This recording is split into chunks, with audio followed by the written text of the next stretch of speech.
Michael Collins. ഇവരോടൊപ്പം ഞാനും ഉണ്ടായിരുന്നു ചാന്ദ്രയാത്രക്ക്. നിങ്ങൾ ചന്ദ്രനിലേക്ക് പോയത് 1969 ജൂലൈ 21. നിങ്ങൾ ഏത് വാഹനത്തിലാണ് ഇറങ്ങിയത്? ഇവിടെ വാഹനത്തിലാണ് ഞങ്ങൾ അവിടെ ഇറങ്ങിയത്. ഉണ്ടായിരുന്നോ? ഇല്ല, ഞങ്ങൾക്ക് കഴിക്കാനുള്ള ഭക്ഷണവും ഞങ്ങൾ തന്നെ കൊണ്ടുപോയിരുന്നു.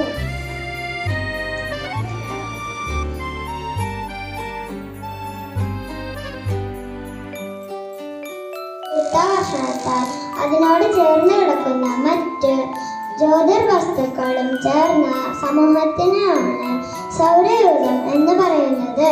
സൗരയൂഥത്തിൽ 8 ഗ്രഹങ്ങളും ആ ഗ്രഹങ്ങളുടെ 160ഓളം ഉപഗ്രഹങ്ങളും 5 കുള്ളൻ ഗ്രഹങ്ങളും ഉണ്ട്. ഇതിനു പുറമെ ഉൽക്കകളും വാൽനക്ഷത്രങ്ങളും ഉണ്ട്. ഭൂമി ഉൾപ്പെടെയുള്ള എല്ലാ ഗ്രഹങ്ങളും എന്റെ ചുറ്റിലുമാണ് കറങ്ങുന്നത്. ഭൂമിയുടെ അടുത്തുള്ള ഒരു നക്ഷത്രമാണ് ഞാൻ. ഞാൻ ബുധൻ, എന്നെ മെർക്കുറി എന്നും വിളിക്കും. സൗരയൂഥത്തിലെ ഏറ്റവും ചെറിയ ഗ്രഹമാണ് ഞാൻ. സൂര്യനോട് ഏറ്റവും അടുത്ത് കിടക്കുന്ന ഗ്രഹമാണ് ഞാൻ.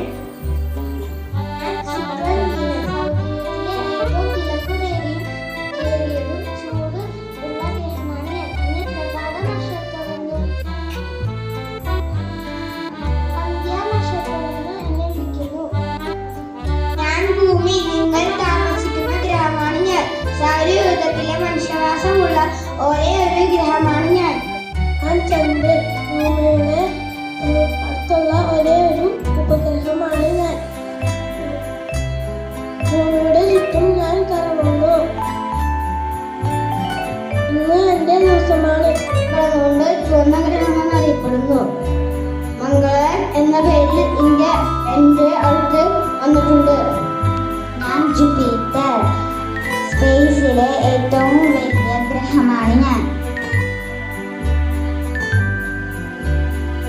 ഞാൻ ശരി, എന്റെ ചുറ്റും ഒരു വലയം ഉള്ളത് കൊണ്ട് എന്നെ വലയഗ്രഹം എന്നും വിളിക്കാറുണ്ട്. പ്രധാന ഉപഗ്രഹം ടൈറ്റൻ. ഞാനാണ് യുറാനസ്, എന്നെ ഐസ്ജെയിൻ എന്ന് വിളിക്കാറുണ്ട്.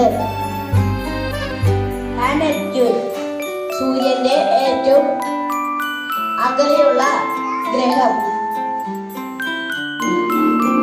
The next day, Sunday, July 20th, was landing day. In a lot of anticipation, we finally come to the day.